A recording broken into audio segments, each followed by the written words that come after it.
The sun was already high over the cracked asphalt and chrome when the truth finally came looking for him, slipping into the day as quietly as dust through an open door.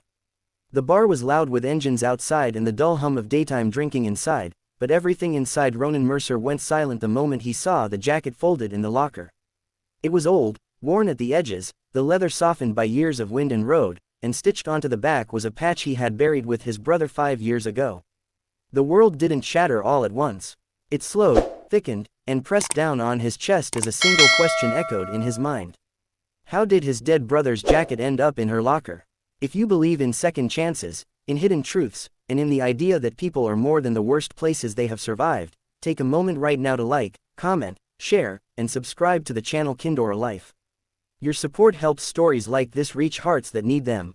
Ronan had spent most of his adult life convincing himself that the past was a closed road, one marked with warning signs and broken memories he refused to revisit.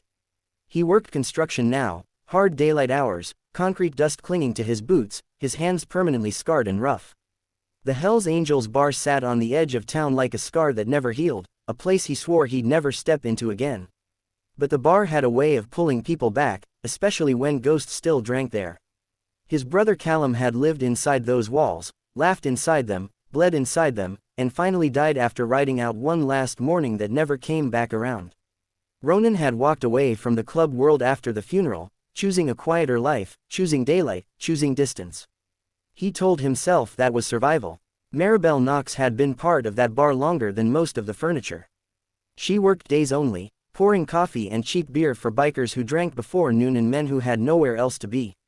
She kept her hair tied back, her sleeves rolled up, her eyes alert but guarded. Ronan noticed her the first time he returned to the bar after years away, not because she was loud or flirtatious, but because she moved like someone who knew exactly how to stay invisible and safe in a dangerous place. She remembered names, kept fights from starting, and never asked questions she didn't want answered. To Ronan, she was just another piece of a world he no longer belonged to, until small moments began stacking up. The way she went quiet when certain names were mentioned. The way she watched the door every time engines roared past. The way she flinched when jackets brushed too close.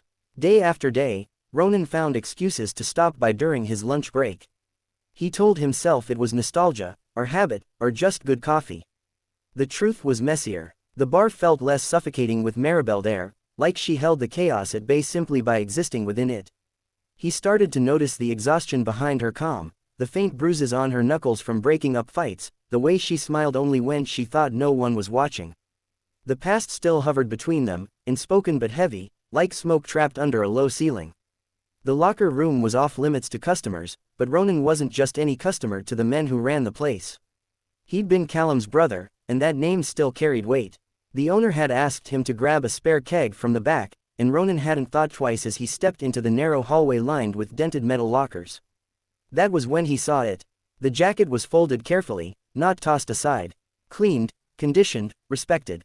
His hands shook as he touched the familiar leather, the stitching under his fingers confirming what his eyes already knew. Callum's jacket, the one Ronan himself had handed over to be buried. Or so he thought. Confusion turned into anger, then into something sharper and more painful. Memories rushed back in daylight clarity.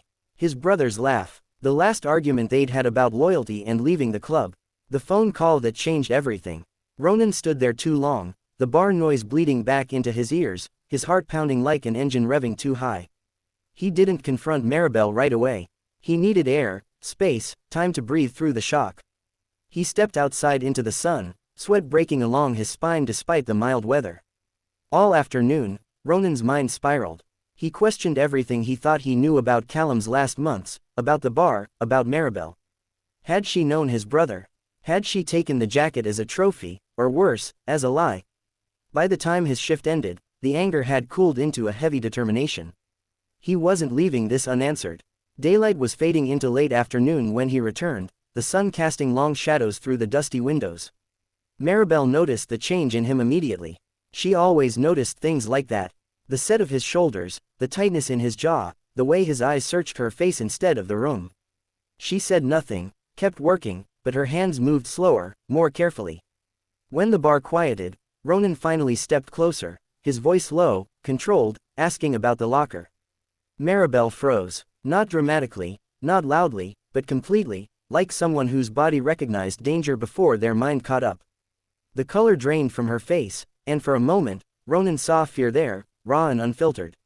She didn't deny it, she didn't deflect or joke. She simply nodded and walked toward the back, motioning for him to follow. The sun was still up, casting pale light through the narrow hallway as she opened the locker again and lifted the jacket. Her hands trembled slightly, and when she finally looked at Ronan, her eyes were glossy but steady. What followed wasn't an explanation meant to defend herself, but a truth she had been carrying alone for years.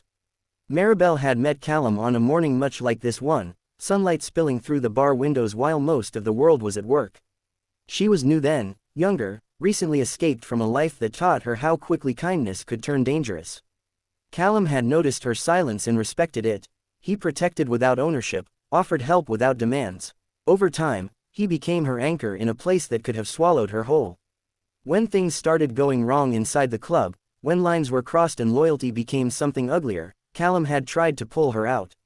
He'd given her the jacket not as a gift, but as protection, telling her to keep it hidden, to wear it only if she had to remember that someone had her back. The day Callum died, Maribel had been told to forget him. To move on, to keep serving drinks and not ask questions. She never got the chance to return the jacket. When Ronan buried what he believed was his brother's last belonging, Maribel stood at the edge of the crowd, unseen, carrying the weight of unfinished promises. She kept the jacket not as a secret, but as a reminder.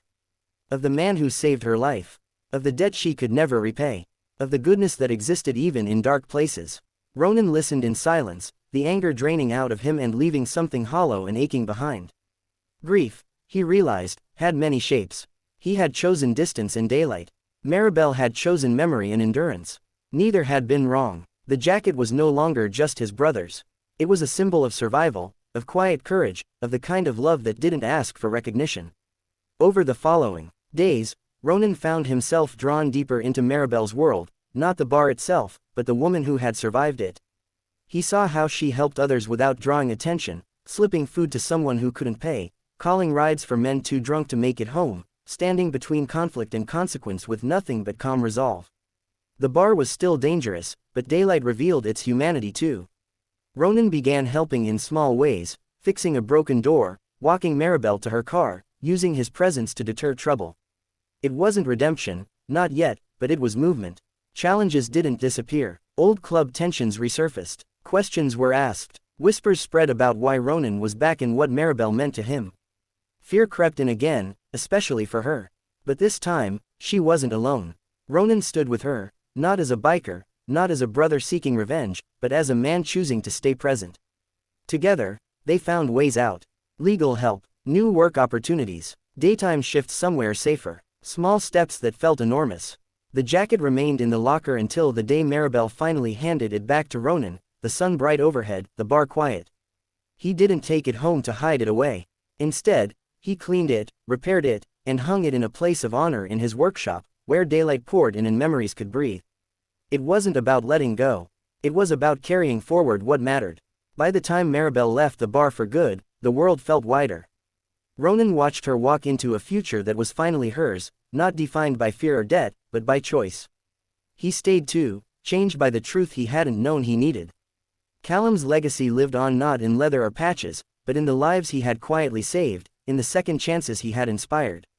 If this story touched your heart, if it reminded you that people carry unseen battles and unexpected kindness, please take a moment now to like, comment, share, and subscribe. Your engagement helps keep stories like this alive. And before the ending, a special request for you. Comment below with one word that represents what this story made you feel. Your words matter more than you know.